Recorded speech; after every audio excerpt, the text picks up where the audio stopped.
ज्ञान कहीं फैल सकता है या ज्ञान एक दूसरे को मिल सकता? नहीं हो सकता। इसलिए वो शंख जो है तो नाद माने ज्ञान का यानी सिंबल है, प्रतीक है। तो वो शंख ज्ञान है, चक्र जो है वो काल है, और जो पद्म है वो पृथ्वी है, और भगवान के हाथ में गदा है। गदा गदा के विषय में दो प्रकार की धारणाएं हमारे यहाँ शास्त्रों में इसके लिए बताया गया। विशेष करके ये जो उपनिषद है, तो उपनिषद में भगवान महात्माओं ने, ऋषियों ने इसका डिस्क्रिप्शन किया। ये जो गदा है ये वह संहारक शक्ति है जिससे सारे विश्व का प्रलय होता है। ये प्रलय का मूल आधार है। और कुछ विद्वानों की राय है कि ये गदा जो है ज्ञान का प्रतीक है। ज्ञान, तो ज्ञान जो है भगवान के हाथ में ये चार जो अस्त्र हैं, शंख चक्र गदा और पद्म, ये चारों चार के प्रतीक हैं। एक काल का, एक पृथ्वी का, एक ज्ञान का, वेद का, शब्द का, और एक विनाश का, प्रलय का। ये परमात्मा से चारों क्रियाएं होती रहती है। ये उनके हाथ में माने उनके आश्रित है। ये तो डिपिक्शन है ना। तो मेरे कहने के प्राय कि आप जब ध्यान में बैठे हैं तो पहले भूमंडल को देखें। गोली पृथ्वी कमलाकार है, उसके ऊपर आप बैठे हुए हैं। इसीलिए हमारे यहाँ ये बताया गया कि ये देखें कमल के ऊपर आप बैठे हुए हैं। नेत्र बंद करें और ये देखें कि आप कमल के ऊपर बैठे हुए हैं अनंत आकाश में। पृथ्वी के चारों तरफ आकाश है और कुछ नहीं है, स्पेस है। तो स्पेस में पृथ्वी है, पृथ्वी के ऊपर आपका शरीर है। ये कल्पना नहीं है तो सत्य है। इस स्पेस में पृथ्वी है, पृथ्वी के ऊपर आपका शरीर है, और आपके ऊपर नीचे आगे पीछे क्या है? अनंत आकाश और कुछ नहीं, कोई ऑब्जेक्ट नहीं। जितने ऑब्जेक्ट हैं सब इस पृथ्वी से प्रकट होते हैं। जिस ऑब्जेक्ट के, जिस विषय के पीछे आप दौड़ते हो वो विषय तो पृथ्वी से ही पैदा होते हैं। इसलिए जब पृथ्वी के ऊपर आप बैठे हुए हो तो वो सारे विषय तो आपके नीचे हैं, वो तो सब अंदर हो जाएंगे। तो प्रशांत होकर के आप इस ढंग से साधना में बैठिए और अनंत चेतना को देख करके फिर देखिए कि उस अनंत आकाश में ऊर्जा भरी हुई, शक्ति भरी हुई। और कौन सी शक्ति? प्राण की शक्ति। वही प्राण की शक्ति नासिका के द्वारा आपके अंदर जा रही है, नासिका के द्वारा अंदर जा रही है, जिससे आप जीवित हो। यदि ये जाना बंद हो जाए तो राम नाम सत्य हो जाएगा एक सेकेंड में।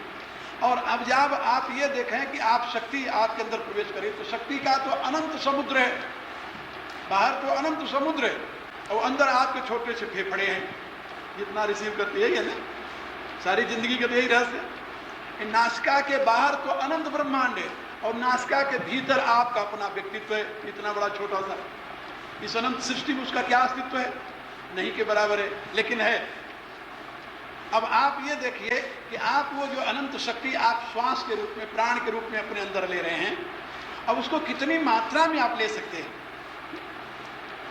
यदि आप सोचने लगे तो आपका श्वास शॉर्ट हो जाता है, बहुत कम ले पाते हैं आप ऑक्सीजन। इसीलिए कहते हैं टेंशन हो, चिंता हो, भय हो, क्रोध हो, काम हो, वासना हो, तो इससे उस समय श्वास की गति कम हो जाती है और अंदर यानी हम पूरा प्राण शक्ति नहीं ले पाते, जिससे अनेक प्रकार के शरीर में रोग भी उत्पन्न होते हैं। ये जो स्थिति है, अब शांत बैठ जाइए। शांत बैठ करके शरीर को बिल्कुल ढीला छोड़ करके, तो शरीर तो आपका उस अनंत आकाश में, कहीं जकड़न नहीं है, कहीं बंधन नहीं है। और शरीर को भी देखिए कि जैसे ऊर्जा का यानी गोला पृथ्वी है, ऐसे ऊर्जा की ये मूर्ति है शरीर। ऊर्जा का ही संघात है शरीर और कुछ नहीं है। शरीर, body is the bundle of atoms, nothing else. तो ऐसा अनुभव करते हुए शांत बैठिए और फिर लंबी श्वास लीजिए। अधिक से अधिक प्राण वायु को अंदर लीजिए, यहाँ तक कि श्वास लेकर मूलाधार तक ले जाइए, नियर टू टेलबोन, वहाँ तक श्वास को ले जाइए और वहाँ श्वास को बाहर फेंकिए, जिसको इनहेलिंग और एक्सहेलिंग कहते हैं। ये लंबी क्रिया आप कीजिए, 10, 15 मिनट, 20 मिनट। लंबी क्रिया के बाद कभी आप श्वास को बाहर रोक दीजिए। जितना आप बाहर रोकेंगे, आपने देखा होगा पानी बहता हुआ, नाली का पानी बह रहा हो, उसको ऐसे हाथ लगा दीजिए बीच में, तो बहता हुआ पानी क्या होगा? यहाँ इकट्ठा होगा, इकट्ठा होगा। और फिर जब आप छोड़ेंगे उसे तो बड़े फोर्स से हो जाएगा, तो फोर्स से जाएगा तो सामने जो कोई वस्तु है ऑब्स्टिकल रूप में यानी बाधक रूप में, सबको बहा देगा, साफ कर देगा, इतने फोर्स से जाएगा। तो जब किसी को ऑब्स्टिकल करते हैं तो उसमें फोर्स पैदा होता है। इसी रूप से आपने श्वास को जब बाहर फेंका और बाहर रोक दिया आपने, अब रोक दिया तो वो बाहर जो है चेतना यानी प्राण शक्ति आपकी केंद्रित हुई, फोर्सफुल हुई। फिर जब आप छोड़ते हैं तो बिल्कुल एन सीधा आपको मूलाधार नहीं, आपके यहाँ तलवे तक पहुंच जाती है, पूरे शरीर में व्याप्त हो जाती है। और जब शरीर में व्याप्त हो जाए शक्ति तो शांत रूप से अंदर छोड़ रोक दीजिए। फिर जितनी देर अंदर रोक सकते हैं उतनी देर अंदर रोकिए, और अंदर रोकने के पश्चात धीरे धीरे उसे, अब जब बाहर निकालना हो तो धीरे धीरे, जब अंदर लेते हैं उसमें सोचिए कि आप दिव्य शक्ति ले रहे हैं, परमात्मा की दिव्य शक्ति आपके अंदर प्रवेश कर रही है, और फुल फोर्सफुली अपने शरीर को पूरा भर लीजिए। लेकिन ये याद रखिए कि पेट में वायु न भरे, पेट को अंदर खींचिए, गुदा को ऊपर की तरफ खींचिए, और वायु जो है आपके डायफ्राम और फेफड़ों में भरी रहे, पूरी भरी रहे वायु, और उसको रोके रखें। उसके लिए एक और क्रिया, गुदा ऊपर खींचिए, पेट को अंदर खींचिए, और एक ठुड्डी को यहाँ पर लगाइए गले में, यहाँ, इसको लॉक कहते हैं, इसको कहते हैं बंद, बंद माने लॉक। ये जब आप इस मुद्रा में बैठेंगे भर करके इसे, तो उसके बाद में फिर आप देखेंगे कि वो जो बाहर आपने वायु रोकी थी, जब खोलेंगे वो फिर पूरा जोर से भरेगा, और फिर अंदर भर करके फिर रोकिए, तो उसको फिर धीरे धीरे, अब बाहर निकालते समय तो दोनों से न निकालिए, ये दो उंगलियां जो बीच की हैं इनको बाएं नाक पर दबाइए और धीरे धीरे दाहिने नाक से बाहर निकाल दीजिए। बाहर निकालकर बाहर रोक दीजिए। जब वायु को बाहर निकालिए तो ये सोचिए कि अंदर की सारी गंदगी जो है वो हम बाहर फेंक रहे हैं, और जब श्वास को अंदर लीजिए तो सोचिए कि परमात्मा की दिव्य शक्ति हमारे अंदर प्रवेश कर रही है। तो दिव्य शक्ति को लीजिए और अंदर की गंदगी को बाहर फेंकिए।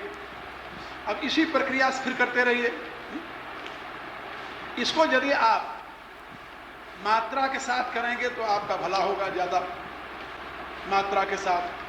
कितना बार प्रणव जपते हुए बाहर रोकना है, कितना बार जपते हुए अंदर रोकना है, कितना बार निकालते हुए यानी जपना है, जपते हुए निकालना है। ये इसके लिए प्रणव की जो प्रक्रिया है 16, 32 और 64 है।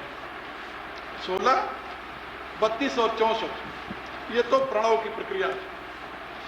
ये न कीजिए तो आप गायत्री मंत्र का सहारा लीजिए, वो आपको ज्यादा उपयोगी रहेगा। अब 64 बार ओम कैसे गिनोगे आप, तो गायत्री मंत्र का सहारा ले लीजिए। गायत्री मंत्र में 24 अक्षर है।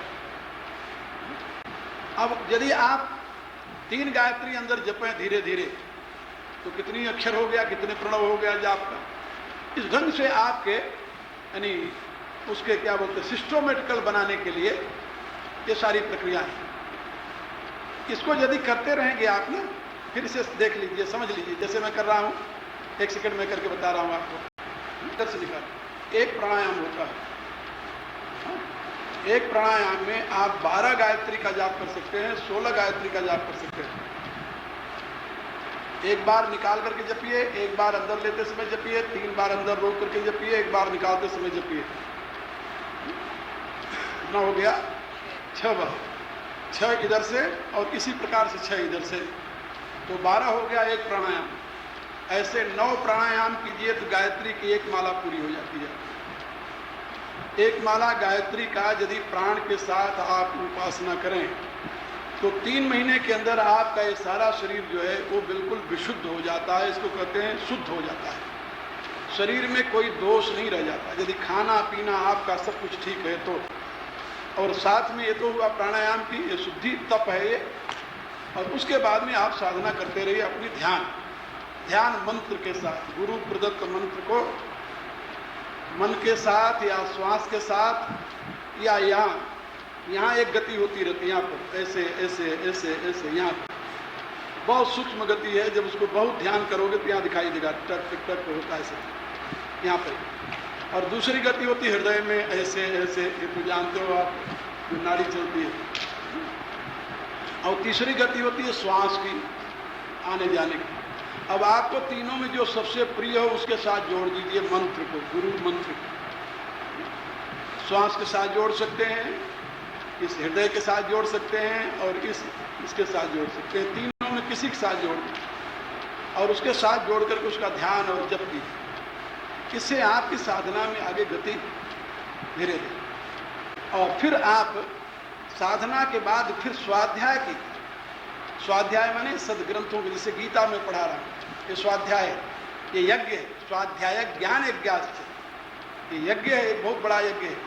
स्वाध्याय यज्ञ कीजिए, फिर ज्ञान यज्ञ कीजिए। इन यज्ञों से आपकी अंतर्बाह्य शुद्धि होगी, ज्ञान का विस्तार होगा और सारा ज्ञान आपके अंदर समझ में आएगा, भरेगा। साधन स्वाध्याय के बाद फिर सेवा में लगिए। अपने समय को बांट लीजिए, इतना समय साधन करना है, इतना स्वाध्याय करना है, इतनी सेवा करनी है। साधक के लिए सेवा का समय, यदि अधिक तीव्र साधना चलने लगे तो 2 घंटे, यदि कम साधना चल रही है तो 4 घंटे, इससे अधिक नहीं। अब लोग जो घर में बेचारे काम करते हैं उनको तो 8 घंटे ड्यूटी देनी पड़ती है, तो 8 घंटे नहीं, 4 घंटे। सोने के लिए जो तीव्र साधक हैं उनके लिए सोने का कोई नियम नहीं है, 2 घंटे सो सकते हैं, 4 घंटे सो सकते हैं, लेकिन सोने के लिए 4 घंटे साधक है। आम आदमी के सोने के लिए 6 घंटा है। आम आदमी जो है उसके सोने के लिए 6 घंटे बने। मजदूरी करने वाला जो है उसके लिए 8 घंटे है सोने के लिए। ऐसा नियम सारा शास्त्रों में बताया गया है, जो मैं समझा रहा हूँ। जो मेहनत का काम कर रहा है उसके लिए 8 घंटे सोने का विधान है। जो सामान्य लोग हैं उनके लिए 6 घंटे सोने का विधान है। और जो साधना करने वाले हैं उनके लिए 4 घंटे सोने का विधान है। जो योगी हैं वो केवल 2 घंटे सोते हैं। ये सोने की प्रक्रिया है। अब तुम यदि 10 घंटे सोओगे तो साधना क्या खा करोगे? इसलिए सोने का जो है नियम बना लो, 4 घंटे नींद लेने ही। 4 घंटे बहुत होते हैं सोने के। यदि आप मेंटली काम कर रहे हो तो 6 घंटे से कम नहीं सोना चाहिए। 6 घंटे सो, पूरा 6 घंटे, 6 से कम नहीं। तो फिजिकली काम करे तो 8 घंटे। तो ये सोने का समय निर्धारित कर लो। सोने का समय निर्धारित हो जाए, साधना का समय निर्धारित हो जाए, स्वाध्याय का समय निर्धारित हो जाए, आपको 24 घंटे मिलते हैं। 24 घंटे सोचो पहले। उसमें 4 घंटे आप अपनी क्लींजिंग जिसे कहते हैं सफाई में लगा दो। लेटरिन जाना है, नहाना है, दाढ़ी बनाना, ये करना वो करना, कपड़े, 4 घंटे इसमें लगाओ, चलो निकाल दो। सोने में 6 घंटे लगाओ। यदि नॉर्मल काम आप कर रहे हो 10 घंटे हो गए। आप काम करने जाते हो 8 घंटे यदि करते हो तो 8 घंटे की ड्यूटी दे दो। कितने हो गए भाई? 18 घंटे हो गए। बाकी कितना समय मिला? 6 घंटे। तो क्या करते हो 6 घंटे?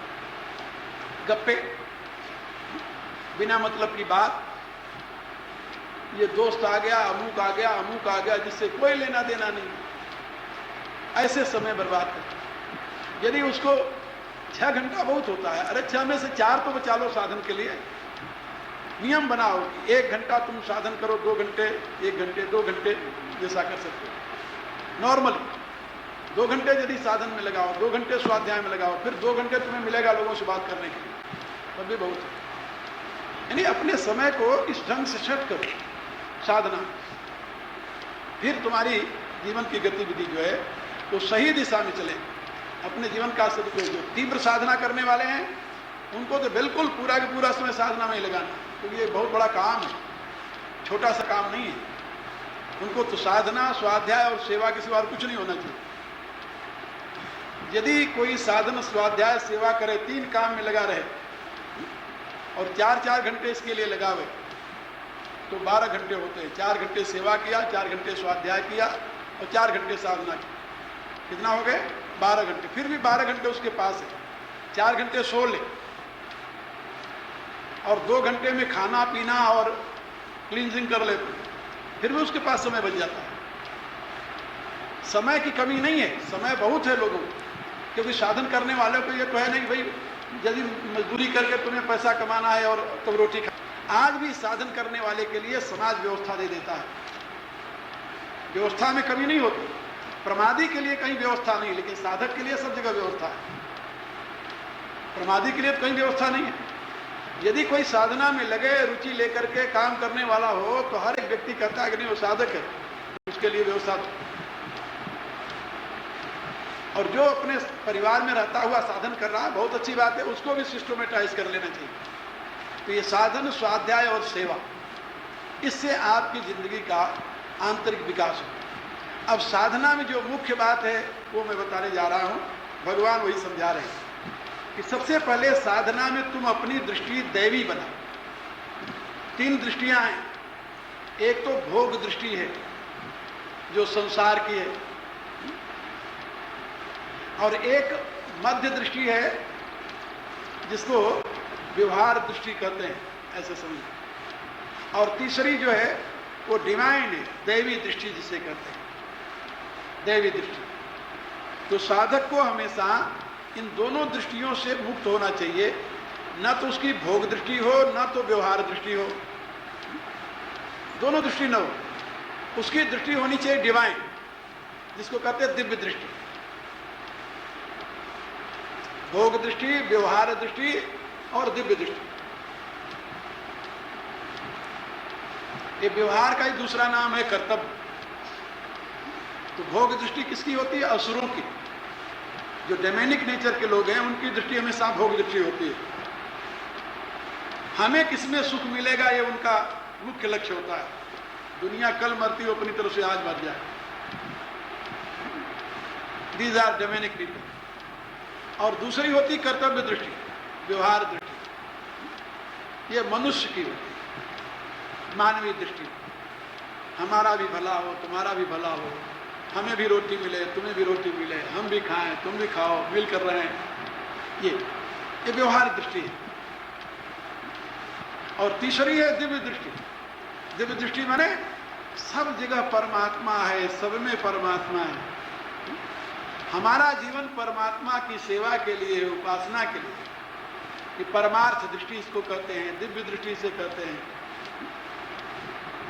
बीच वाले को यानी परार्थ दृष्टि, परमार्थ दृष्टि, स्वार्थ दृष्टि, इसके 3 ऐसे नाम हैं। तो जहां स्वार्थ दृष्टि है वो तो डेमेनिक नेचर है, और जहां परार्थ दृष्टि है वो मानवीय नेचर है। जहां परमार्थ दृष्टि है वो दैवी नेचर है। परमार्थ, परमार्थ माने परमात्मा, परमात्मा दृष्टि, परमार्थ दृष्टि, उसी को परमार्थ दृष्टि कहते हैं, परम अर्थ की दृष्टि। ऐसी दृष्टि बना ले तो उसमें यह देखे कि सब जगह मेरे प्रभु की विभूतियां। इसके लिए भगवान ने 2 प्रक्रियाएं समझाई। यदि तुम विराट का चिंतन नहीं कर सकते ध्यान में, श्रीमद् भागवत के 3रे स्कंद में भगवान कपिल ने अपनी मां को माध्यम बनाकर मनुष्य के लिए इतना अद्भुत उपदेश दिया है, इतना अद्भुत उपदेश दिया है जो कि आपको अन्यत्र नहीं मिले। साधना के बहुत ही डिटेल में उन्होंने साधना समझाई। तो उन्होंने कहा कि साधना का अंतिम लक्ष्य तो है ब्रह्म दृष्टि, सर्वत्र ब्रह्म की अनुभूति हो। लेकिन ऐसा तो बड़ी मुश्किल से होता है। तो सिद्ध लोग को कहा फिर तुम ईश्वर दृष्टि करो, विराट, सर्वत्र विराट पुरुष को देखो। कहा यह भी मुश्किल है, ये भी नहीं होता। कहा तो फिर सूर्य मंडल में मन को लगाओ। ये तो देखो कि हम सबका प्राणदाता सूर्य है। यहाँ ऑक्सीजन जो मिलती किससे मिलती है? सूर्य से। यहाँ प्राण का मालिक कौन है? सूर्य है। प्राण का स्रोत कौन है? सूर्य है। इसलिए सूर्यो आत्मा जगतस्तुकस्य, इस विश्व की आत्मा कौन है? कहा सूर्य है। और सूर्य जब सबका बाप है, सबका पिता है, सबका पालिता है, सबका रक्षक है, सूर्य न हो तो यहाँ हम सबका जीवन नहीं होगा। सूर्य न हो तो हमें पानी नहीं मिलेगा, सूर्य न हो तो हमें हवा नहीं मिलेगी, सूर्य न हो तो हमें पृथ्वी नहीं मिलेगी, सूर्य न हो तो हमें ऑक्सीजन नहीं मिलेगा, सूर्य न हो तो हमें प्रकाश नहीं मिलेगा, सूर्य न हो तो हमें अन्न नहीं मिलेगा, सूर्य न हो तो हमें फल फूल नहीं मिलेगा। ये सब किसकी देन है? यहाँ जो कुछ सृष्टि में है सब सूर्य की देन है। अब किसी वैज्ञानिक से पूछो कि सूर्य के बिना यहाँ पृथ्वी पर कुछ हो सकता है? और जीवन ही नहीं होगा और क्या होगा? तुम ही नहीं रहोगे। तो जब सूर्य ही जगत की आत्मा है तो अपने मन को भगवान कपिल ने कहा कि सूर्य में लगाओ। और सूर्य की आराधना करते हुए आप लोगों ने ये सुना होगा कि हमारे यहाँ हिंदू धर्म का मूल आधार गायत्री मंत्र है, वेद है। हिंदू धर्म का मूल आधार वेद है। और वेद का सार गायत्री मंत्र है, और गायत्री मंत्र का सार प्रणव है, ओम है। और वो गायत्री मंत्र जानते हो क्या है? सूर्य की उपासना। और प्रणव क्या है जानते हो? सूर्य की उपासना। ये प्रणव सूर्य की उपासना है। ये जो प्रणव नाद करते हैं, तो नाद करते हैं किस लिए करते हैं? सूर्य की उपासना है। इसको रथंतर सांप कहा गया। रथंतर सांप, सूर्य की उपासना, प्रणव का नाद करना। इसको उद्गीत उपासना कहा गया। उद्गीत उपासना की सूर्य की। तो सूर्य से ही हमारे साधना का क्रम शुरू होता है। प्रत्येक हिंदू का संस्कार सूर्य से होता है। गायत्री मंत्र बच्चे को सिखा देते हैं, ये सूर्य की, क्योंकि सूर्य ही विश्व की आत्मा है। सूर्य न होते यहाँ कुछ नहीं होगा। कभी भी हमारे यहाँ हिंदू धर्म में किसी भी दूसरे पदार्थ को, दूसरे व्यक्ति को महत्व नहीं दिया गया, केवल सूर्य।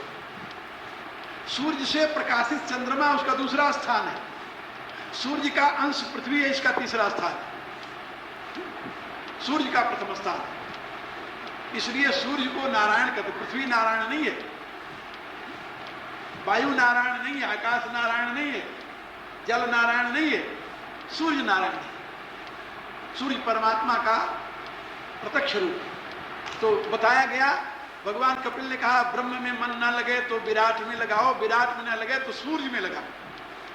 कहा सूर्य में भी मन नहीं लगता, फिर क्या करो? कहा सूर्य में मन नहीं लगता, फिर तुम्हें जो प्रिय हो, जैसे तुम्हारा गुरु तुम्हें प्रिय लगता है, क्या लगता है? कहा तो गुरु में लगा दो मन, उसको माध्यम बना दो। कहा उसमें भी न लगे तो? कहा अपने में लगता है कि नहीं, तो अपने में लगा दो। सबसे प्यारा तो अपने आप होता है, तो अपने में मन को लगाओ, अपने में केंद्रित करो, लेकिन जाना वही है। अंतिम गति वही ब्रह्म है, और ब्रह्म से पूर्व विराट है, विराट से पूर्व सूर्य है। कहा यदि इसमें न लगे तो कहा जो मूर्ति बनाकर उसमें मन लगाते हैं, ये भी महापुरुष विभूति की उपासना है। यदि इनमें न हो तब उसकी बारी आती है, चौथा स्तर है उसका। मूर्ति है, गुरु है, सूर्य है और विराट, ध्यान के लिए ये चार अवस्थाएं बताई। विराट पुरुष की उपासना, सूर्य की उपासना, गुरु की उपासना, फिर मूर्ति की उपासना। वो न हो तो ये ऐसा है। तो साधना में अपने मन को टिकाने की प्रक्रिया इसमें समझिए, और फिर आगे। और इसके साथ ही दो बातें और याद रखो। भगवान कहते हैं कि जहां कहीं विशिष्ट वस्तु दिखाई दे, मनुष्य की वृत्ति क्या है जानते हो?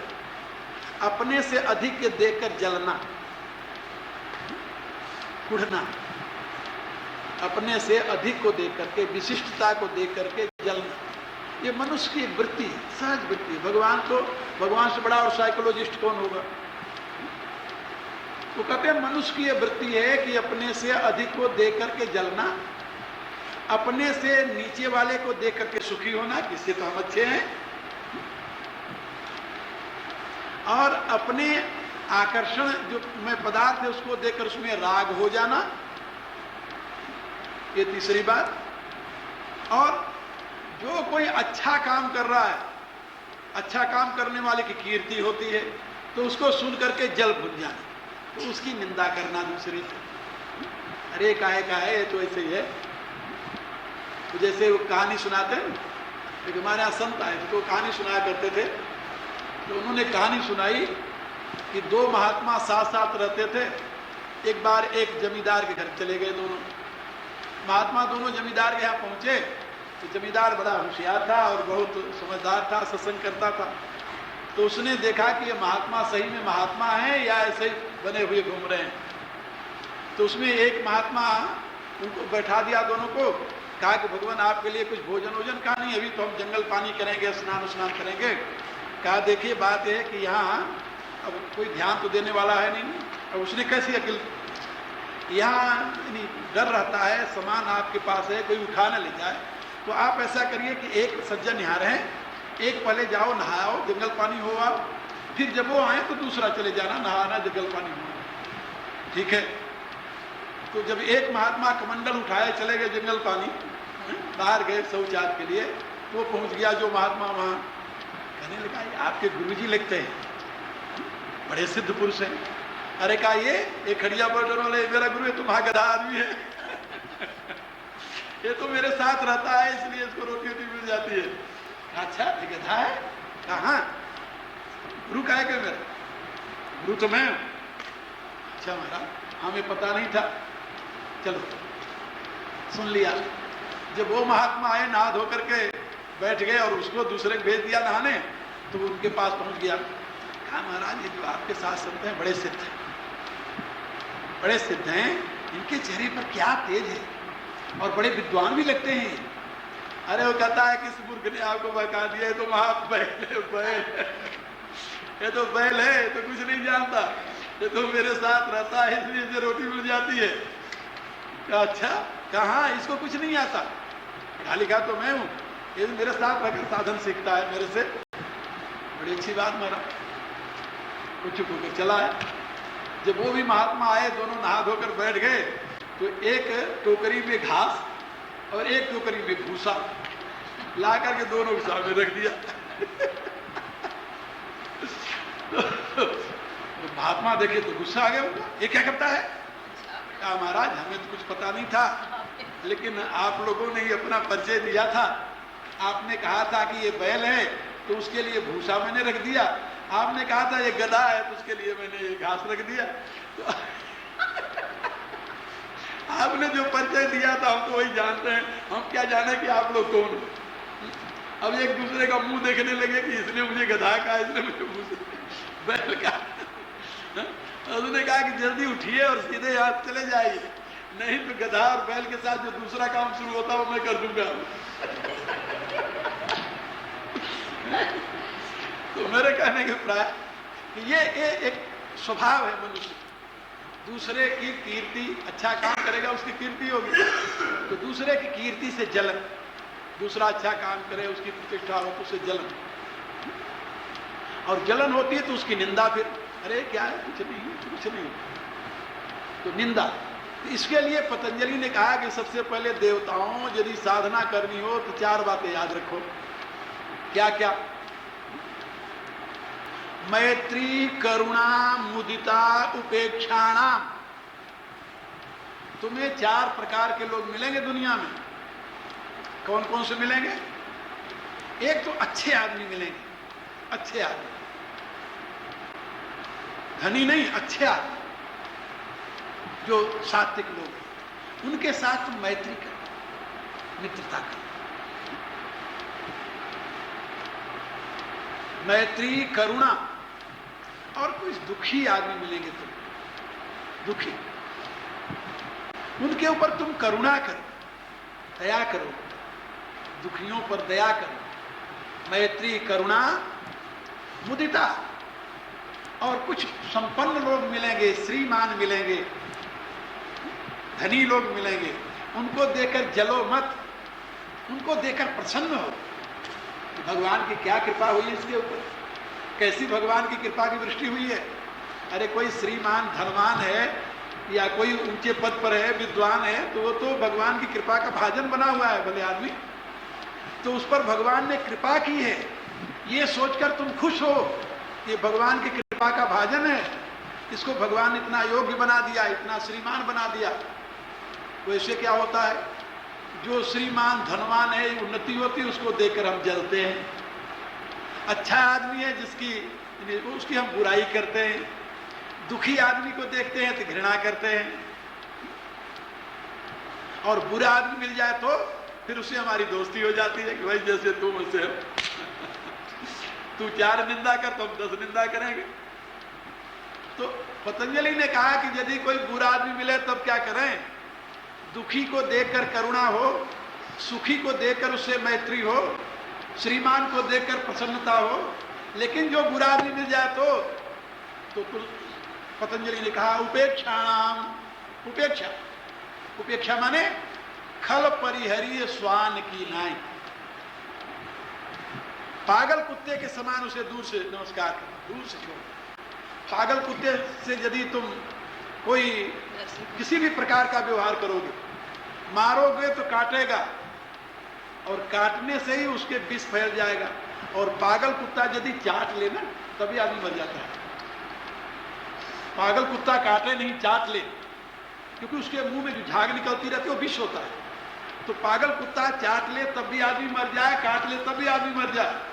तो ऐसे बुरे आदमी को पागल कुत्ता समझ करके दूर रहो उससे। वो काटेगा तभी तू मरे, चाटेगा तभी मरे। दोस्ती किए तब भी गए और बैर किए तब भी गए। इसलिए जिन कपिले घालई हरहाई, तुलसीदास जी ने लिखा, तिनकर संग सदा दुखदाई, जिन कपिले घालई हरहाई। उनका संग हमेशा दुख देने वाला ही होता है। जैसे कपिला गऊ हरहा गऊ के साथ लग जाए तो हरहा का तो काम है, जब वो माल खाने लगती खेत में तो कपिला गऊ बेचारी तो बेचारी गऊ है, वो हरहा के साथ लग गई। हरहा गई, जब खेत का मालिक आया दूर से देखा तो हरहा तो भगी। और कपिला क्या पता था कि यहाँ खाने से डंडे पड़ते हैं, तो डंडा उसको हरहट्टी गऊ होती है। हम तो गाय चराए ना, हमें पता है। तो हरहट्टी गऊ होती, उनको हरहट्टी कहते हैं हमारे यहाँ। तुलसीदास जी ने उसको हरहा कहा है। दौड़ करके किसी खेत में दूसरे चले जाना, खाना, और जब देखना कि खेत वाला आ रहा तो दूर से भग जाए। वो चरती नहीं, वो केवल दूसरे खेत खाने में ही लगी रहती। इधर से यहाँ को तो उधर चली जाएंगी, उधर से यहाँ को तो उधर चली जाएंगी। ऐसे अपने पास एक गऊ थी हरहा, और उसको हमें मुफ्त में देना पड़ा। वो कभी चरती नहीं थी, उसको छोड़ दो तो किसी खेत में दौड़ती थी। उसको हरहा गऊ कहते हैं। तो तुलसीदास जी ने कहा जिन कपिले घाले हर, तुलसीदास जी भी गाय चराए थे ना, जरूर गाय चराए रहे होंगे। तो उन्होंने कहा, तो यहां पर भगवान ने एक बात कही है कि तुम सबसे पहले ये व्यवहार की बातें अपने जीवन में लाओ, और उसके लिए सर्वत्र परमात्मा की विभूति देखो। परमात्मा की विभूति सर्वत्र, जब सब जगह तुम्हें परमात्मा की विभूति के दर्शन होने लगे तब तुम समझ जाओ कि अब साधना हो रही। लोग पूछते हैं कि हम साधना कर रहे हैं, इसमें हमारी उन्नति हो रही कि नहीं हो रही, क्या पता चले। इसका ये चिन्ह है, साइन है, लक्षण है, याद कर। जब तुम्हें सर्वत्र परमात्मा की विशिष्टता दिखाई दे, किसी में विशिष्टता हो उसको परमात्मा की कृपा समझने लगो तो बस। जैसे भगवान ने समझाया गीता के, वही प्रसंग चल रहा है, इसलिए साधन की आज सारी बातें बताया। आज रविवार था, उनका आप लोग शांति से बैठकर समझेंगे। जितना बताया उससे ज्यादा आप बताने की कुछ बात रही नहीं, उसको करना है। तो यहां पर भगवान ने बताया कि सबसे पहले रसोहम अप्सु कौन्तेय प्रभास्मी शश सूर्ययो प्रणव सर्ववेदेषु शब्द खे पौरुषम नृषु। गीता के ये 7वें अध्याय के श्लोक। सबसे पहले भगवान ने कहा कि अपसु तत्व जो है, कल मैंने अप्स की व्याख्या कर दी थी, आज नहीं करूंगा। उसमें रस में हूं। अप्स माने पानी नहीं है, ये बात याद रखना, मैंने कल समझा दिया था। अप्स किसे कहते हैं? सृष्टि का जो मूल तत्व है, मूल पदार्थ, फिर याद कर लो। सृष्टि का जो मूल पदार्थ है, जहां से सृष्टि का प्रारंभ होता है, उसमें जो परमात्मा का प्रकाश पड़ता है रसात्मक, उसको रस कहते हैं। तो सृष्टि का मूल पदार्थ अपसु, अपस्य से कहते हैं। आपो नारयति प्रोक्त। तो रसोहम अपसु कौन्तेय, हे कौन्तेय, अपसु में रस में हूं, और प्रभास्मी से सूर्य, सूर्य और शशि यानी ग्रह और नक्षत्र, ऐसे समझ लो। इनमें जो प्रभा है, इनमें जो एक दूसरे को खींचने की, आकर्षण करने की शक्ति है, वो मैं हूं। प्रभास्मी से सूर्यो प्रणव सर्व वेदेषु। संपूर्ण वेदों में जो प्रणव है, परमात्मा की महिमा का अवबोधक ज्ञान है, भगवान कहते हो मैं। प्रणव माने प्रकृष्ट रूपेण नवति स्तौति, कल बड़ी व्याख्या की थी प्रणव, वो मैं। और शब्द खे, खे माने आकाश। आकाश में जो शब्द तत्व है, वो मैं हूं। और मनुष्यों में जो पौरुष है, पुरुषत्व जो है, वो मैं हूं। यदि किसी पुरुष में पुरुषत्व की वृद्धि है, ये समझो भगवान इसके ऊपर बड़ा दयालु, भगवान की विभूति उतर आई है। यहां तो पुरुषों का पुरुषत्व देख करके लोग जलते हैं, बड़ा पुरुषार्थी आदमी भाई। अरे पुरुषार्थी न हो तो आगे करेगा क्या? ये पौरुष तो जानते हो, पुरुषार्थ जिसको कर, जिससे पुरुषार्थ होता है। पौरुष वह शक्ति है जिससे पुरुषार्थ किया जाता है। तो पौरुषम विषु, मनुष्यों में जो पौरुष है, भगवान कहते हो मैं हूं। यदि पौरुष ही नहीं रहा तो और क्या रहा? वृद्ध आदमी जो होता है उसका क्या जाता है? अब हमार पौरुष थक गया भैया, ये बता, पौरुष थकी, पौरुष थकी माने शक्ति मेरी सभी गई, अब कोई काम नहीं होता। तो उसमें जो पौरुष है, जब तक करने की क्षमता है, उसको आप विल पावर कह दीजिए, बहुत अच्छी बात है। उसके लिए जो एनर्जी है उसमें भगवान कहते हैं वो मेरा स्वरूप है, मैं हूं। शब्द खे पौरुषम विषु, आगे क्या है? अब भगवान ने जैसे पहले तो सृष्टि के आदि कारण को बताया, अपसु में रस में हूं, फिर उससे प्रकट हुए जो गोले सारे ब्रह्मांड, उसमें बताया कि उसमें जो एट्रैक्टिव पावर प्रभा है वो मैं हूं। फिर उन्होंने बताया कि समस्त ज्ञान जो सृष्टि में है उसमें परमात्मा की महिमा का अवबोधक शब्द प्रणव मैं हूं। फिर बताया आकाश में जो शब्द है, तो ज्ञान और शब्द ये दोनों एक दूसरे के साथ जुड़े हुए हैं, बिना शब्द के ज्ञान का विस्तार नहीं हो सकता। तो शब्द जो आकाश का गुण है वो मैं हूं। और फिर आया ये मनुष्य, तो कहा कि मनुष्यों में जो पौरुष है वो मैं हूं। अब मनुष्यों के तले जो है वो क्या है? पृथ्वी, जिस पर मनुष्य खड़ा हुआ है। तो कहा पुण्यो गंध पृथिव्याम च, ये पृथ्वी का पुण्य गंध मैं हूं। पृथ्वी में दो प्रकार के गंध होते हैं, एक गंध और दूसरा दुर्गंध। तो दुर्गंध जो है वो पृथ्वी का गुण नहीं है। दुर्गंध जो है ये पृथ्वी का गुण नहीं, ये तो दोष है। ये पृथ्वी का दोष है नहीं, पृथ्वी का दोष नहीं।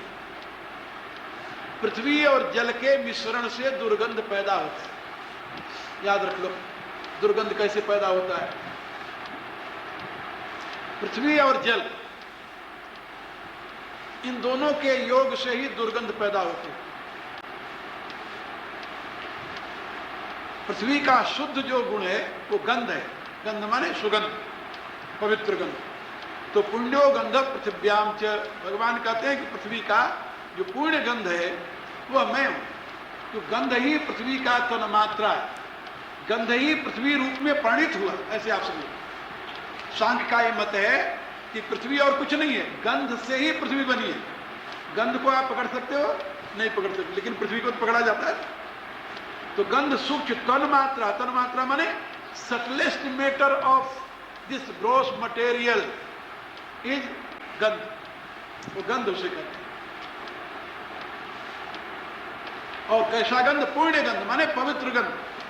पुण्यो गंध पृथिव्याम च। इसीलिए हमारे यहाँ एक साधना की पद्धति, ये भी समझ लो, साधना की पद्धति में क्या होता है कि जब आप अपनी चेतना को धीरे धीरे ऊपर उतारते हैं ना, नीचे उतारते हैं, या दो प्रक्रियाएं हैं। या तो आप अपनी चेतना को उठाकर ब्रह्मचक्र से ऊपर ले जाइए, या परमात्मा की चेतना को धीरे धीरे नीचे उतारिए। जो लोग अपनी चेतना को उठाकर ऊपर ले जाकर ब्रह्मचक्र से ब्रह्मलीन करते हैं, वो भी बाद में उस ब्रह्म को अपने अंत निचले स्तर तक उतारते हैं, उसका अवतरण करते हैं। ये प्रक्रिया।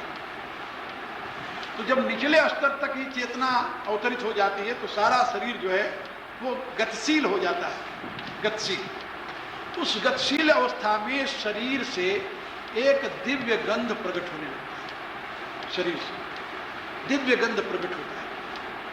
जैसे किसी शरीर के अपवित्र शरीर को, दूषित शरीर जो है, उसके यदि पसीने को आप सूंघिए तो आपको बदबू आए, उसके शरीर से बदबू निकले। श्रीमद् भागवत में ये बात वर्णन की गई है कि ऋषभदेव जो हुए, ऋषभदेव महाराज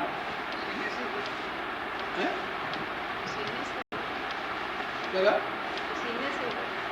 नहीं, ऋषभदेव जो हुए हैं उनके शरीर से नहीं, उनके शरीर से जो मल निकलता था, मल, उस मल में इतनी खुशबू होती थी, इतनी खुशबू होती थी कि अगल बगल का जो वातावरण था सब सुवासित हो जाता। शरीर के मल बदबू नहीं आती थी, खुशबू होती थी, इतना उनका सारा शरीर दिव्य हो गया। ऋषभदेव जी महाराज, ऋषभदेव को ये जैनी जो है अपने संप्रदाय का आदिनाथ मानते हैं और हमारे यहाँ 24 अवतारों में अवतार हैं। मनु की 6वीं पीढ़ी में पैदा हुए हैं। ये जो जिसके नाम पर भारतवर्ष है, ये भारतवर्ष जो है, भारतवर्ष नाम पड़ा महात्मा भरत के, सम्राट भरत। तो भरत के वो पिता थे। ऋषभदेव के 100 पुत्र थे, 100 पुत्र, 1-2 नहीं। पहले अयोध्या के राजा थे तो उनके 100 पुत्र थे, उसमें से 9 तो योगेश्वर बन गए, 9 योगेश्वर। बड़ी महिमा है उन 9 की श्रीमद् भागवत में। जनक के दरबार में जाकर किस ढंग से उन्हें आप तो व्यक्त करते हैं। तो 9 तो योगेश्वर बन गए और 9 राजा बने। तो उसके लिए जम्बूद्वीप जो था उसको उन्होंने 9 भागों में, 9 खंडों में निकर के 9 राजा बना दिया।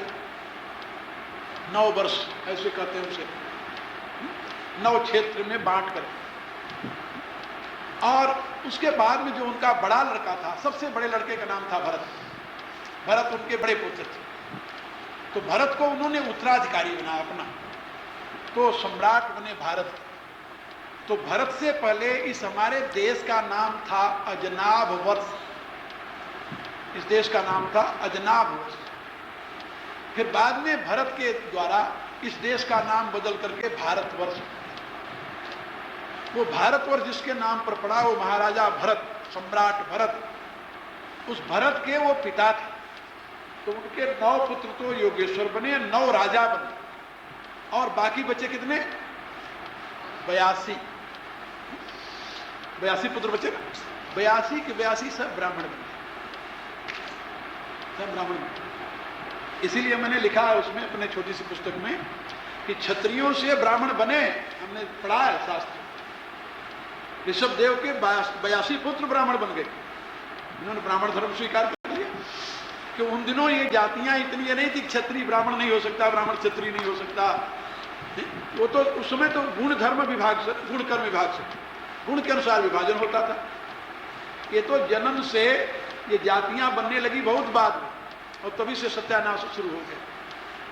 खैर, तो ये महाराजा ऋषभदेव की बात बता रहा था कि उन्होंने राज्य किया और उसके बाद में उन्होंने राज्य त्याग करके जंगल में चले गए।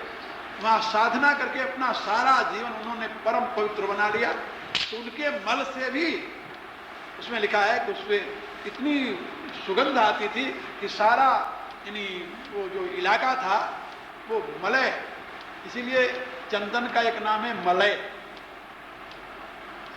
और जहां सुंदर सुगंध आती है उसको कहते हैं मलयाचल। मलय अचल यानी मल का पहाड़। ये मलयाचल उन्हीं से एक बना है। तो ये मेरे कहने का प्राय कि शरीर इतना पवित्र हो जाता है कि वहां कुछ यानी अपवित्रता रहती नहीं, अशुद्धता रहती नहीं, सब शुद्ध हो जाता है। और ये सारा जीवन तो ये पुण्यो गंध पृथ्व्याम, पृथ्वी का जो पुण्य गंध है भगवान का, तो मेरी विभूति हो, तो मैं पुण्यो गंध पृथ्व्याम च, और तेजस, तेजस्वी नाम हम,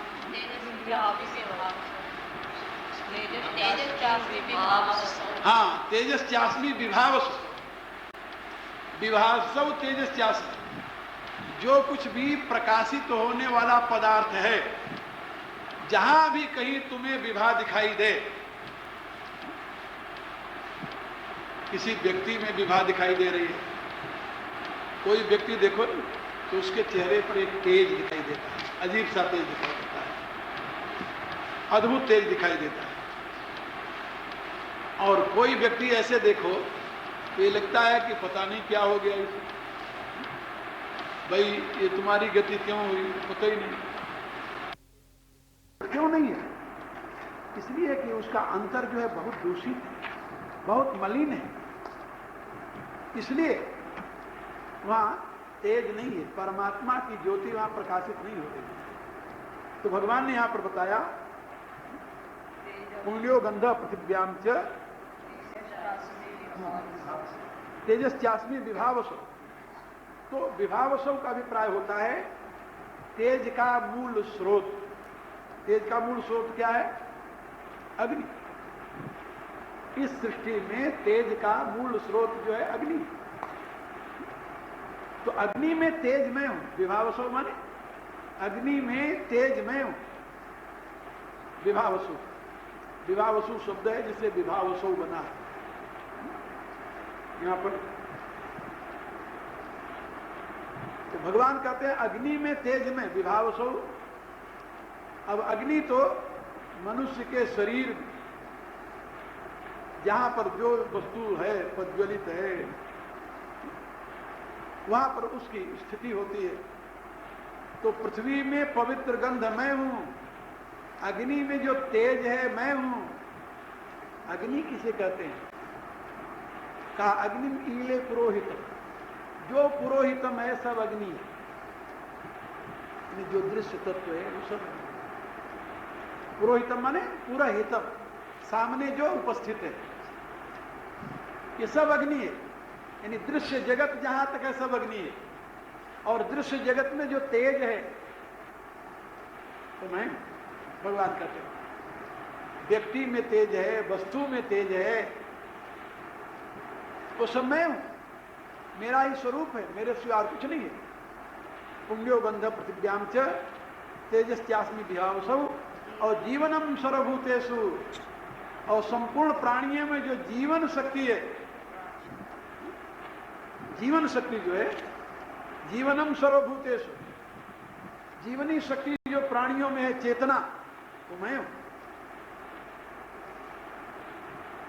जीवनम सर्वभूतेषु और पश्चास्मि तपस्यास्मि तपस्विषु। और तपस्वियों में जो तप है भगवान कहते हो मैं हूं। अब आप सोचिए किसी तपस्वी को हम नमन क्यों करते हैं, किसी तपस्वी को प्रणाम क्यों करते हैं, किसी तपस्वी की कृपा हम क्यों चाहते हैं? इसलिए कि तपस्वी में जो तप है वो भगवान की विभूति, भगवान है।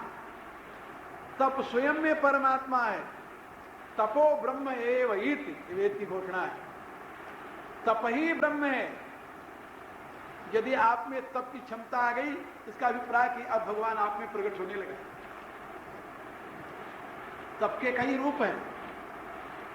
देव द्विज गुरु प्राज्ञ पूजनम शौचमार्जवम, देवताओं की पूजा, विद्वानों की पूजा, गुरु की पूजा, देव द्विज गुरु प्राज्ञ और बुद्धिमानों की पूजा। देव द्विज गुरु प्राज्ञ पूजनम, शौचम पवित्रता, अंदर बाहर की पवित्रता, आर्जवम माने सरलता, किसी से मिलते हो तो बड़े प्यार से सरल भाव से मिलते हो। शौचमार्जवम ब्रह्मचर्यम अहिंसाम च, किसी को दुख नहीं देते, अपने सुख के लिए किसी को पीड़ा नहीं पहुंचाना, और हमेशा परमात्मा का चिंतन करते रहना, अपनी जीवनी शक्ति को सुरक्षित रखना। ये शारीरम तप उचित, ये शारीरिक तप है। यदि ये तप करने की क्षमता आप में आ गई तो समझ लो कि भगवान आप में प्रकट हो रहा है। क्योंकि तप, तपस्वियों में तप मैं हूं, भगवान कहते हैं। ये बात याद रखो। जीवनम सर्वभूतेषु तपस्यास्मि तपस्विषु, तपः च अस्मि तपस्विषु। तपस्वियों में तप मैं हूं। यदि तप करने की भावना आई तो भगवान का अवतार होने लगा। शारीरिक तप, मानसिक तप और बौद्धिक, 3 प्रकार का तप गीता में बताया गया है। इसकी व्याख्या ज्यादा कल की जाएगी, समय बहुत हो गया।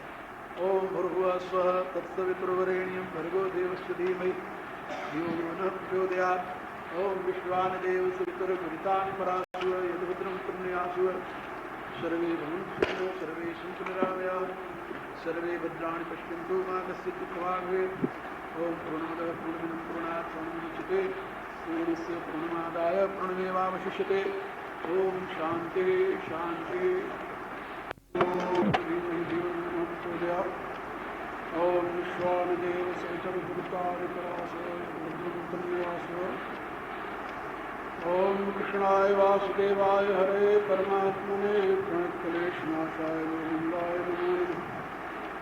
ओम वसुदेवस्तं देवं कंसचाणूरमर्दनं देवकी परमानन्दं कृष्णं वन्दे जगद्गुरुं। नारायणं नमस्कृत्य नरं चैव नरोत्तमं देवीं सरस्वतीं व्यासं ततो जयमुदीरयेत्।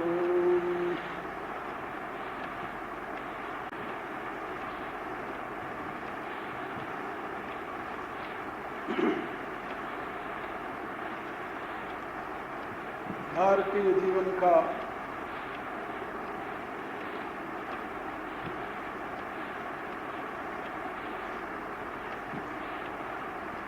आधार शाश्वत सनातन धर्म के प्रवर्तक और रक्षक भगवान श्री कृष्ण का आज जन्मदिन है। इस शुभ अवसर पर आप सभी को बहुत बहुत बधाई के साथ अनंत मंगल कामनाएं।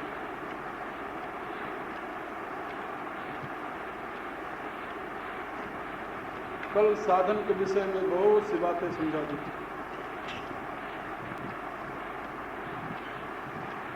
और मूल बात ये बताई गई थी कि साधन में भाव की प्रधानता होती है, भावना काम करती है। जीवन के 2 पहलू हैं जिससे जीवन संचालित होता है, एक वासनात्मक, दूसरी भावनात्मक। वासनात्मक पहलू जो है वो इंद्रिय और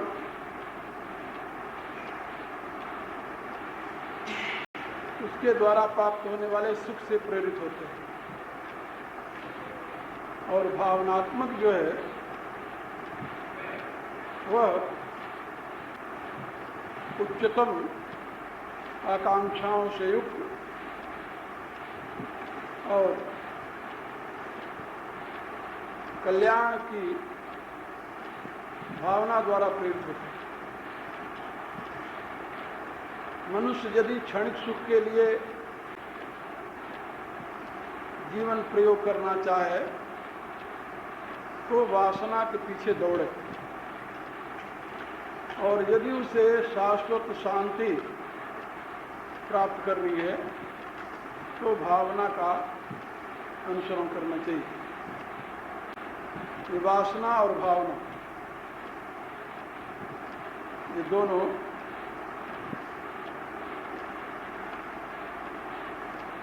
प्रत्येक मनुष्य में निवास करते हैं। कोई ऐसा मनुष्य नहीं जिसमें वासना न हो, कोई ऐसा मनुष्य नहीं जिसमें भावना न हो। मूल रूप से, बीज रूप से दोनों हर एक मनुष्य में है। आप आदर किसका करते हैं, किसके पीछे चलते हैं, किसकी बात मानते हैं और किसका समर्थन करते हैं, वासना की या भावना की?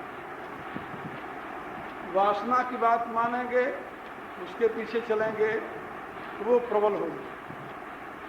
भावना की बात मानेंगे, उसके पीछे चलेंगे तो वो प्रबल होगी।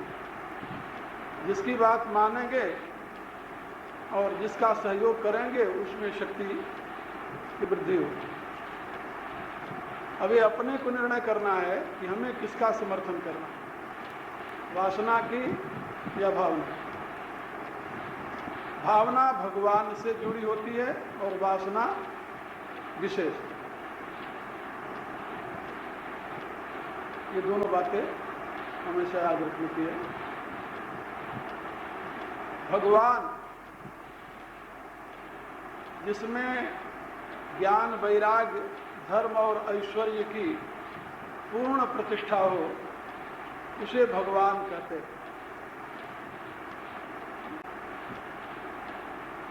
और उससे जुड़ी हुई जो भावना है वह आप में ज्ञान, वैराग्य, धर्म और ऐश्वर्य की प्रतिष्ठा करेगी। लेकिन जहां अज्ञान, अहंकार, राग, द्वेष और भय इनका प्रभुत्व होता है, वो वासना है। वासना का सेवन करने से इनकी उपलब्धि होती है। अज्ञान, अहंकार, राग और द्वेष और भय। ये लोभ जो है राग का परिणाम है।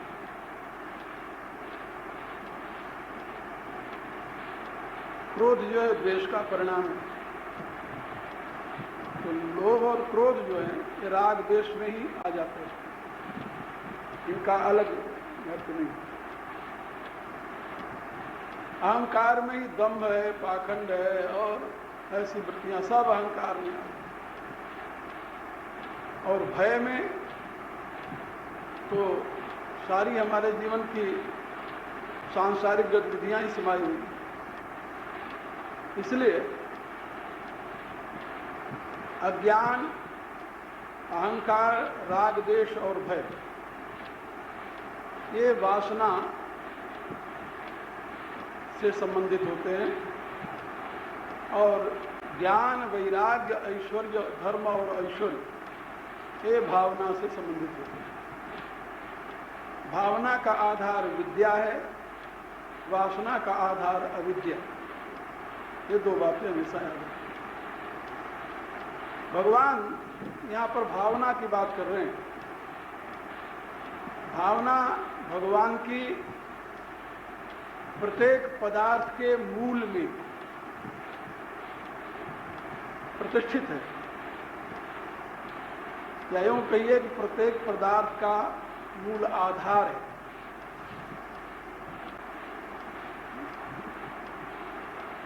भावना शब्द बनता कैसे जानते? भू सत्तायाम से भावयति की भावना।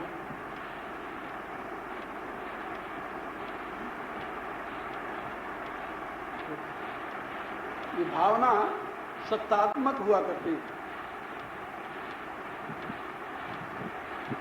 और वासना जो है ये विषयात्मक है।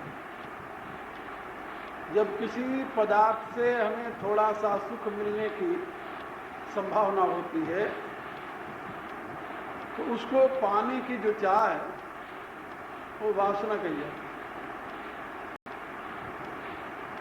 ये वासना का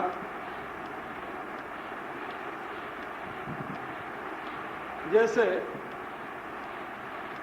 आपने खिले हुए फूल को देखा।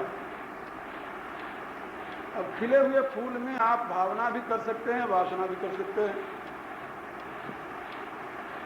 क्या सुंदर फूल है, कैसी सुंदर भगवान की कारीगरी है, प्रभु की देखो महिमा। इस फूल में कितना सौंदर्य, कितना सुगंध, कितनी कोमलता, कितनी सरसता, कितनी मधुरता सब भर दी है इसमें। किसने भर दी? प्रभु ने। तो फूल को, खिले हुए फूल को प्रभु की प्रभुता का भान होना, अनुभव होना, ये होगी भावना। और कितनी सुंदर सुगंध है इसकी। जहां सुंदर सुगंध की तरफ दृष्टि गई तो तुरंत हाथ बढ़ेगा। किसके लिए? तोड़ने के लिए। और तुरंत हाथ बढ़ा, तोड़ लिया। नाक को लगा लिया। सुगंध किसकी? फूल की। और फूल क्या है? एक जड़ पदार्थ है, लेकिन इससे थोड़ी देर के लिए हमें सुख मिलेगा, सुंदर गंध मिलेगी। तुरंत हाथ बढ़ा और फूल को तोड़ा और नाक को लगाया। घंटे आध घंटे बाद जब वो मुरझा गया, फेंक दी। अब दूसरा फूल दिखाई दिया तो वही वृत्ति दूसरी तरफ हो गई। इसको क्या कहते हैं? वासना। भावना में नाश की प्रवृत्ति नहीं है, वासना में नाश की प्रवृत्ति होती है, क्योंकि वासना में भोग और भावना में भगवान की प्रतिष्ठा होती है। इतना अंतर है। भावना में तो भगवान की महिमा का बोध हुआ, तो उसको तोड़ोगे क्यों? वो तो भगवान ने खिलाया, क्या सुंदर खिला हुआ। दुनिया बदल गई सारी, सोचने की दृष्टि बदल गई। और यदि तोड़ने की आपको चाह भी हुई तो इसलिए कितना सुंदर फूल है, ये तो भगवान के ही चरणों में चढ़ने का भी। लेकिन ये भी निचली वृत्ति, आगे वृत्ति तो भगवान पर ही फूल खिला हुआ है, तोड़ोगे कहां से? तो ये एक प्रकार से साधना में जैसे जैसे गति होती है तो मनुष्य की वृत्ति इस प्रकार से बदलती है, भावना और वासना के दोनों से। अब भगवान कह रहे हैं तुम भावना कि जगत में मुझे देखो। किस रूप में देखो प्रभु आपको?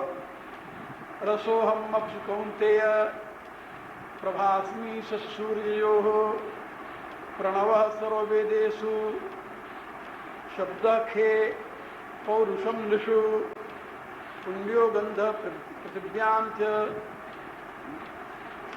तेजो अस्मि विभावसौ। अब ये इसको सांख्य की भाषा में कहते हैं तन्मात्रा। अपस की तन्मात्रा क्या है? तन्मात्रा माने वह कारण तत्व जिससे उसको धारण कर रखा है, ऐसे समझ लो, या यो समझ लो कारण तत्व जिसकी अभिव्यक्ति हुई है। तो अपस की धारक शक्ति रस है और सूर्य चंद्रादि नक्षत्रों की धारक शक्ति प्रभा है। इसी रूप से वेद के समस्त ज्ञान की धारक शक्ति परमात्मा का वह सच्चिदानंद ज्ञान है, प्रणव है। और आकाश तत्व की धारक शक्ति वह शब्द है। पुरुषों की धारक शक्ति उनका पुरुषत्व है। पुरुषत्व न हो तो खड़ा भी नहीं हो सकता। पौरुष थक गया इसलिए खड़ा नहीं हो सकता। ये धारक शक्ति जो है इसको कहते हैं तन्मात्रा। पुण्यो गंध पृथिव्याम च, पृथ्वी की धारक शक्ति गंध है। अब इसमें दो प्रकार की मान्यता है। गंध ही साकार होकर पृथ्वी का रूप धारण किया है।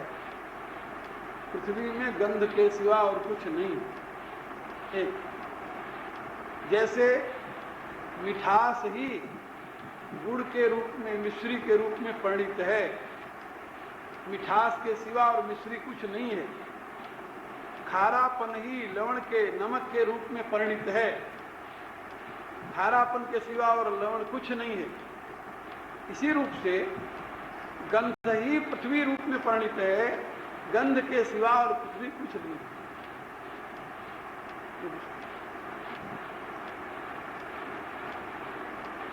और दूसरी दृष्टि है, गंध तो पृथ्वी का गुण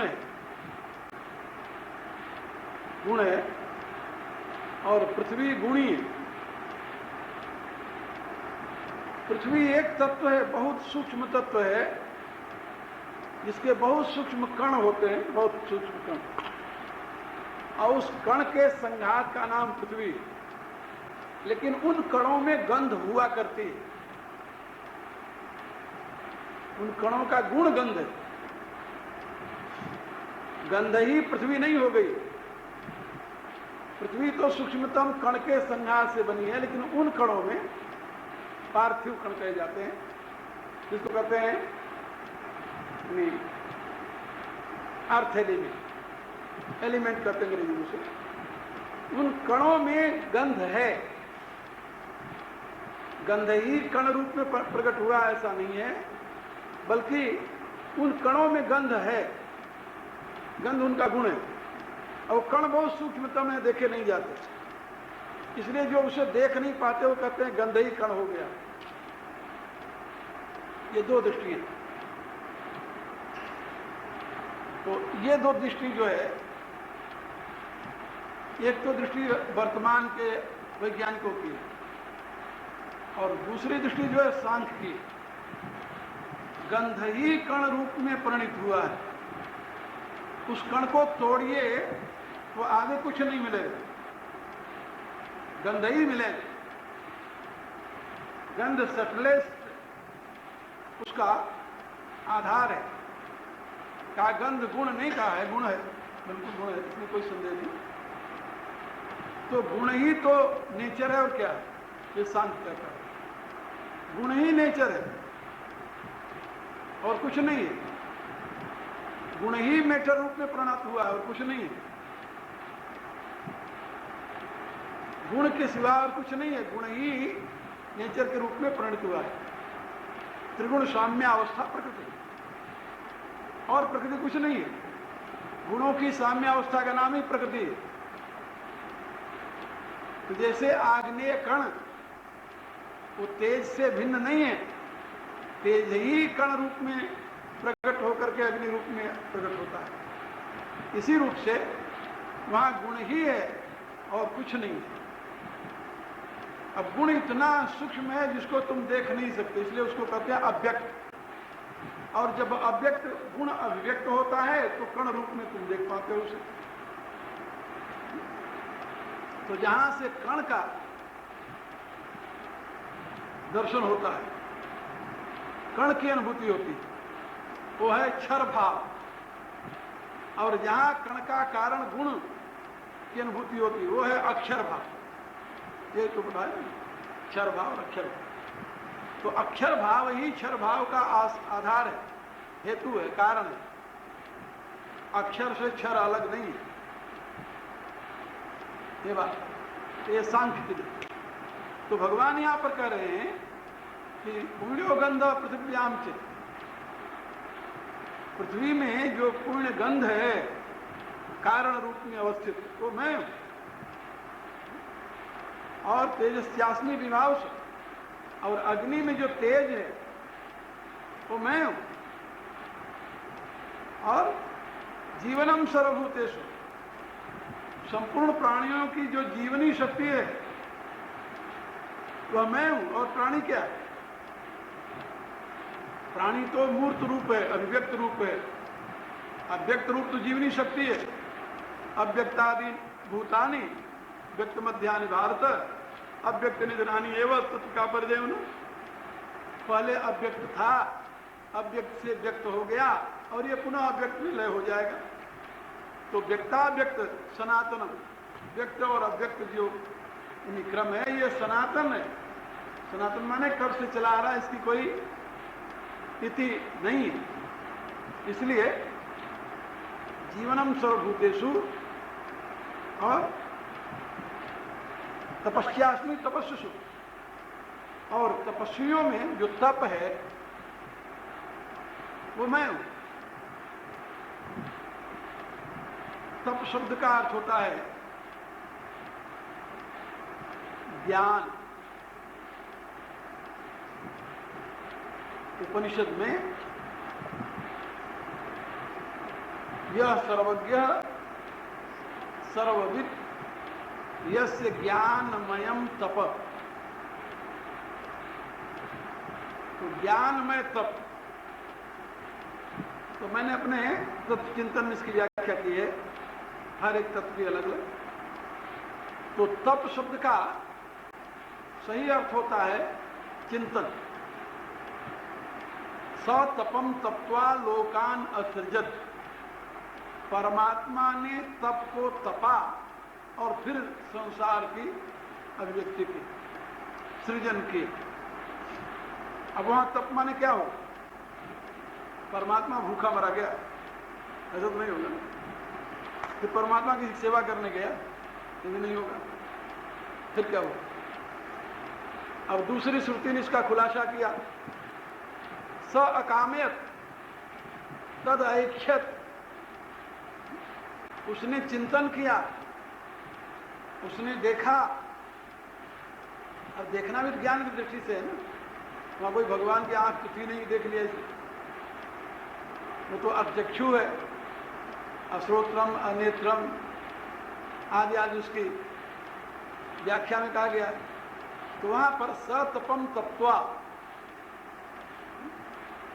इसका अभिप्राय उसने चिंतन किया, क्योंकि यम यम चिंतित तम तम भावेत, यम यम भावेत तब तम करो,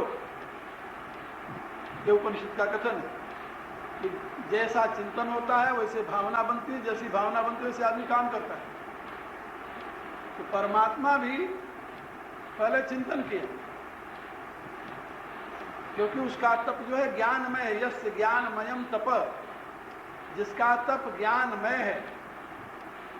शिष्य ने गुरु से प्रार्थना की, अधि भगो ब्रह्म, हे भगवान हमें ब्रह्म का उपदेश कीजिए। अब गुरु ने ब्रह्म की व्याख्या की, कैसे की जानते हो? तपसा ब्रह्म विजिज्ञासस्व तपो ब्रह्म एव इति। तपसा, तप के द्वारा ब्रह्म को जानने की जिज्ञासा कर, तपो ब्रह्म एव, तप ही ब्रह्म है। तप जो है वो ब्रह्म है, तपो ब्रह्म एव। अब वहां तप माने क्या?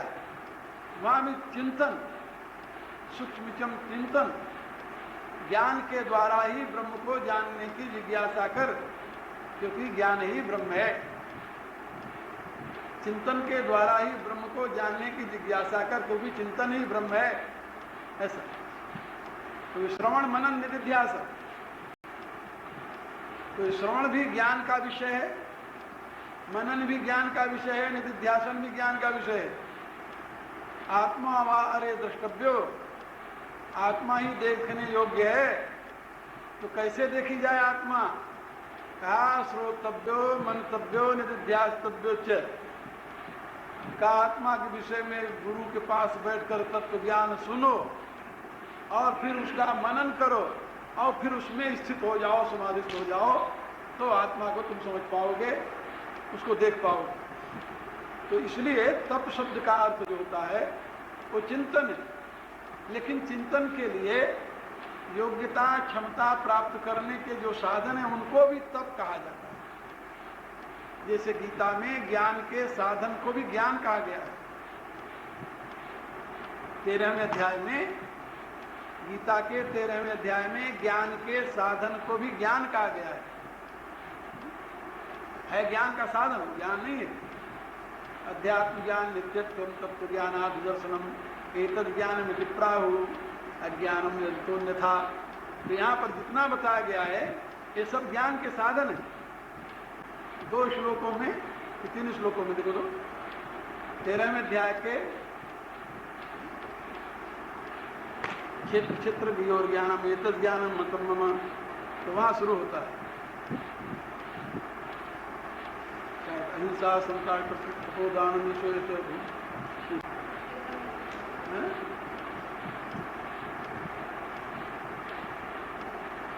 ऋषिर्वोदागीतम छंदो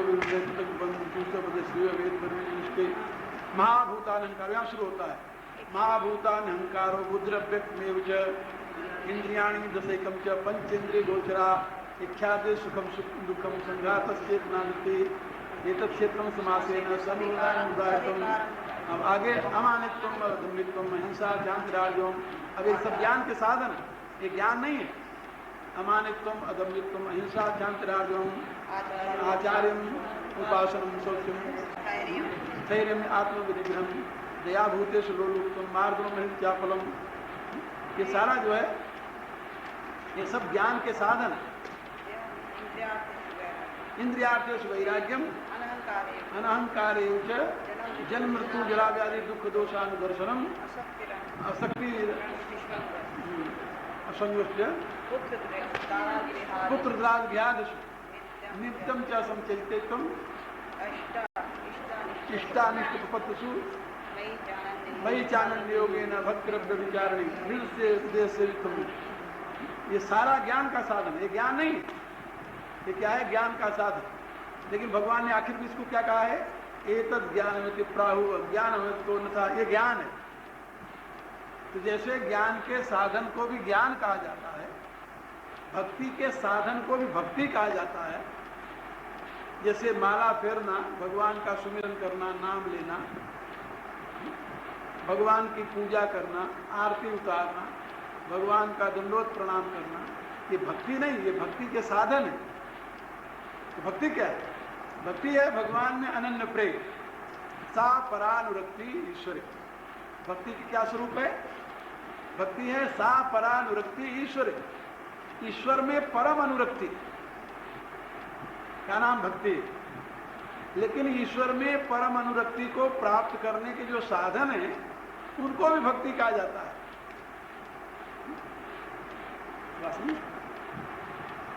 ईश्वर में परम अनुरक्ति के जो साधन हैं उनको भी भक्ति कहा जाता है। वो भक्ति नहीं, भक्ति तो ईश्वर में परम अनुरक्ति का नाम है। तो जैसे भक्ति के साधन को भी भक्ति कहा जाता है,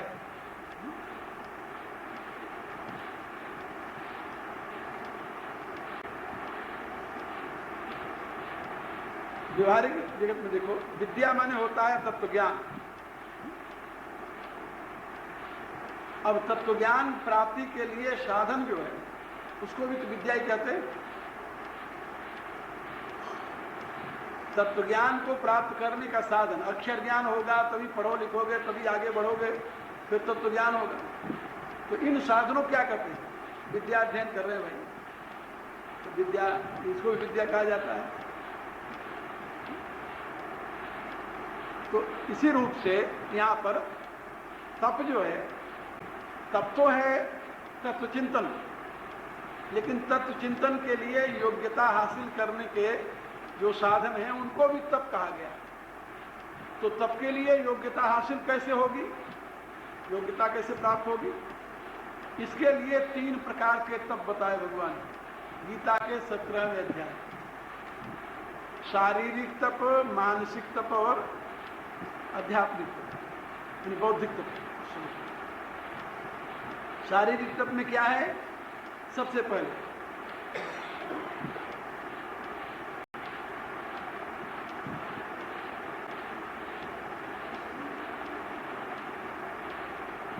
शारीरिक तप। शारीरिक तप में सबसे पहले भगवान क्या बता रहे हैं?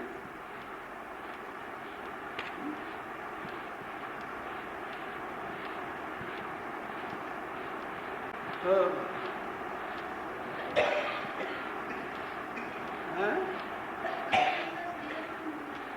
क्या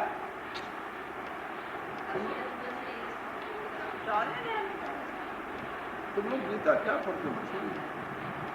17वें अध्याय में शारीरिक तप, मानसिक तप और वाचिक तप, ये 3 प्रकार के तप भगवान ने बताए। तो शारीरिक तप क्या है? देवद्विज गुरु प्राज्ञ पूजनम शौचमार्जवम। देव पूजन, यहां से शारीरिक तप शुरू होता है। देव पूजन, फिर द्विज पूजन।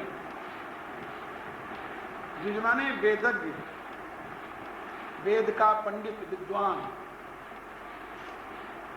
फिर गुरु पूजन, फिर प्राज्ञ पूजन। प्राज्ञ माने समाधिस्थ संत।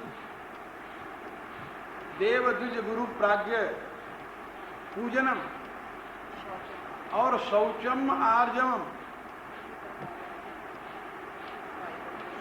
शौचम आर्जवम देव द्विज गुरु प्राज्ञ पूजनम, शौचम माने बाहर भीतर की शुद्धि, आर्जवम माने सरलता, सिंप्लिसिटी, सरलता, ये साधक के लक्षण हैं। देव द्विज गुरु प्राज्ञ पूजनम, शौचम आर्जवम, ब्रह्मचर्यम, अहिंसा, ब्रह्मचर्य और दूसरे के अपने सुख के लिए दूसरे को दुख न देना, अहिंसा। अहिंसा शारीरम तप उच्यते, इसको शारीरिक तप कहा गया है। इसके बाद में क्या है? वाचिक तप। हम 3 प्रकार से काम करते हैं, तन से, वचन से और मन से। यही 3 प्रकार के काम की प्रक्रियाएं, तन मन वचन। अब इन तीनों की शुद्धि कैसे होगी? तो तन की शुद्धि होती है इस पहले वाले तप से, शारीरिक तप से तन की शुद्धि होती है। तप का फल क्या होता है? तो इसके लिए पतंजलि ने कहा, काय इंद्रिय सिद्धि अशुद्धि क्षया तपस। तप के द्वारा इंद्रियां और शरीर की सिद्धि हो जाती है और अशुद्धि का नाश हो जाता है। तो अशुद्धि का नाश करने के लिए तप के सिवा और कोई साधन नहीं है, ये बात याद रखिए। बिना तप के अशुद्धि का नाश नहीं होता। रामायण तुलसीदास जी ने क्या कहा? तप बिनु तेज की कर विस्तारा। तेज जो चेहरे पर तेज होता है आदमी के, या उसकी वाणी में तेज होता है, उसके व्यवहार में तेज होता है, वो तपस्या का परिणाम होता है। यदि तपस्या न हो तो लोग तो अपने बाप की बात नहीं मानते, उस गैर आदमी की बात कौन मानेगा? तो जानते, जो खिलाता पिलाता जन्म देकर बड़ा किया, पढ़ाया लिखाया, उसकी बात नहीं मानते।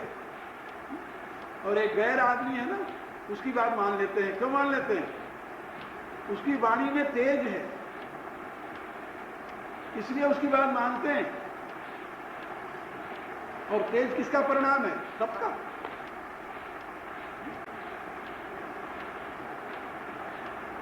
एक महात्मा के पास एक व्यक्ति अपने बच्चे को लेकर गया।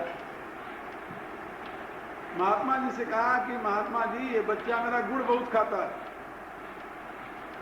कहा फिर? कहा इसको मना कर दो कि ये गुड़ न खाया करे, नहीं तो इसके फोड़ियां निकलती, बीमार हो जाता है।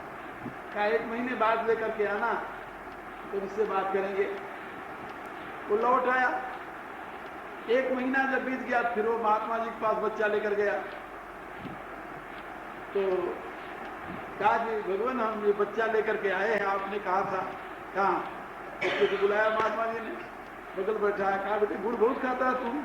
कहता हाँ महाराज। कहा गुड़ बहुत गंदी चीज है, नहीं खाना चाहिए, उससे फोड़े निकलते हैं, नुकसान करता है, ज्यादा नहीं खाना चाहिए। गुड़ थोड़ा खा ले, वो बात लग रही कि ज्यादा गुड़ नहीं खाना चाहिए, नुकसान करता है। कहता अच्छा महाराज। उसको बुलाया, कहता लेकर जा भाई, काम बन गया तेरा। वो कहता है कि इतनी बात करनी थी तो मैं दोबारा क्यों बुलाया था, उसी दिन कह दिया होता।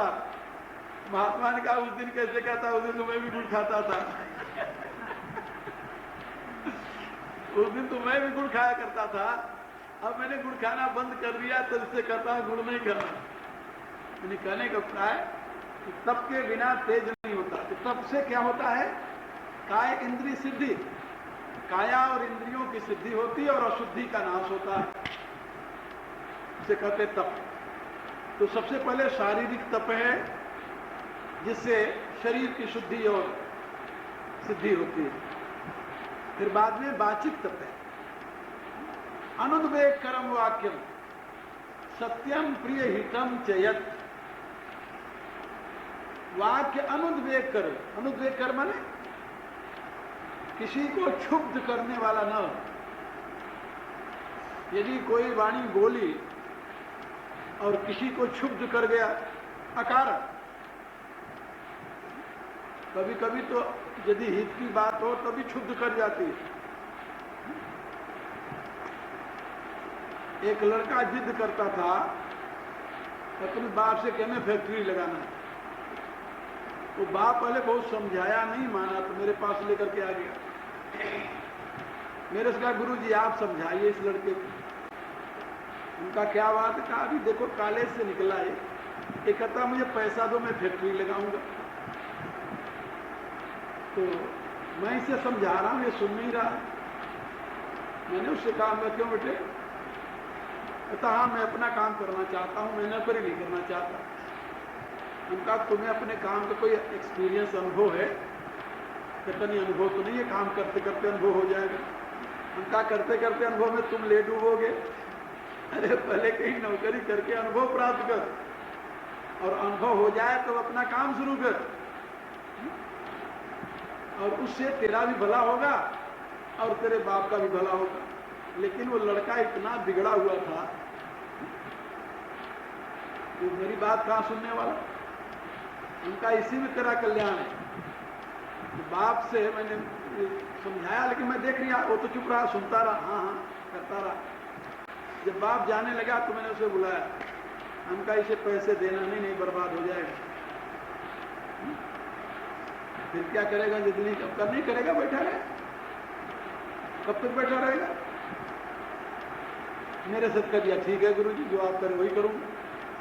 अब घर गया तो बच्चे ने डाल दिया कि हम तो ये करेंगे वो करेंगे, हम ऐसे कर लेंगे वैसे कर लेंगे। तो बच्चे की माँ जो थी वो बाप को पूछने लगी कि आखिर पैसे तो इसी के हैं, देना तो इसी को है, अभी दे दो जब ये नहीं मान रहा है। कहा गुरुजी ने मना किया है। कहा गुरुजी महात्मा है, गुरुजी क्या पता क्या होता है कारखाना। उसने कहा ठीक है फिर देख कर देख ले तू। तो उसने उसे दे दिया, ये ले भैया तू।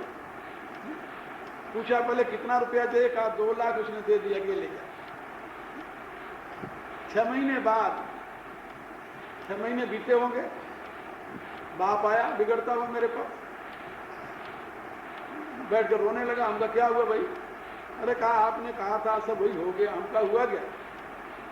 अब वो गाली दे अपनी स्त्री को, आपने मना किया था, लेकिन उसके कहने में 2 लाख रुपया दे दिया, 2 लाख रुपया फूंक दिया लड़के ने। हम कहा और दे दे 4 लाख। और मैंने कहा क्या था फिर?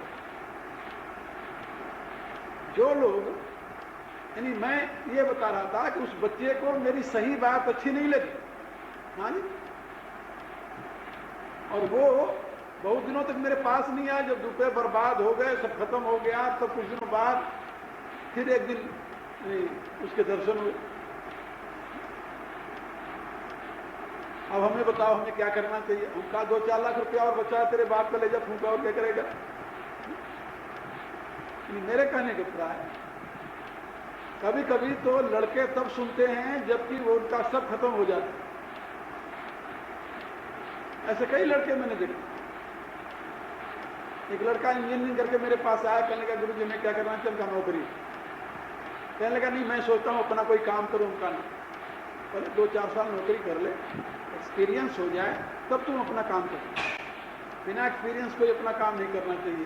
पहले तो माना नहीं, 2-3 वर्ष तक नहीं माना, मेरे पास आने छोड़ दिया। वैसे जब पढ़ता था, जब छुट्टियां होती तो मेरे पास पहुंच जाता, और जब नहीं माना बाद में लग गया। खैर अब जिंदगी खराब जब हो गई तो अब गुरुजी बताओ क्या करना चाहिए? अब गुरुजी क्या बताओ, तो जो था मिट्टी नहीं। मेरे कहने के प्राय कि हित की बात, हितमत तो ही न लागत कैसे, काल विवशतों भेषज जैसे। तुलसीदास जी ने लिखा कि कभी कभी हित की बात भी आदमी को इतनी बुरी लगती है जैसे कि काल के मुंह में जाने वाले को औषधि बुरी लगती है। हितमत तो ही न लागत कैसे, काल विवशतों भेषज जैसे। तो हित की बात सुनकर के भी क्षुब्ध हो जाते हैं। लेकिन यहां पर बात कही है कि अनुद्वेग कर्म वाक्य, भगवान ने और कुछ नहीं दिया है, मीठी वाणी तो दी है। जवान में भगवान ने सारे अंग में आपकी हड्डी लगाई, सारे अंग, हर एक अंग हड्डी से ही थोड़ा मोटी मोटी, जहां हड्डी नहीं वहां मोटी मोटी नसें हैं। लेकिन जिह्वा एक ऐसी जगह है जहां भगवान ने कोई हड्डी नहीं लगाई। इतनी कोमल चीज आपको दुनिया में कोई नहीं मिलेगी। सबसे कोमल क्या है? जिह्वा। हड्डी क्यों नहीं लगाई? इसलिए हड्डी लगेगी, कुछ कठोरपना होगा तो कठोर बोलोगे तो। इसलिए बिना हड्डी का एक यंत्र बना दिया जिह्वा, इतनी कोमल। लेकिन उसको ऐसा वरदान दे दिया कि तू तलवार से भी ज्यादा खतरनाक होगी। जिह्वा से कहा, जिह्वा ने कहा कि आप इतने बड़े शरीर में मुझे इतना नरम करके दे रहे हो तो ये तो आदमी हमारी दुर्गति कर देगा। भगवान ने कहा कि नहीं नहीं, तुम्हारी दुर्गति कोई नहीं करने वाला है, तुम्हारे में तलवार से भी अधिक शक्ति होगी। बात ठीक है, जिह्वा में तलवार से भी अधिक शक्ति होती है। ये काटने वाले जो हैं तो तलवार से काटे तो शरीर का कोई एक अंग कटता है और जिह्वा से सारी जिंदगी खत्म हो जाती है, इतनी तीखी है। तो अनुद्वेग कर्म वाक्य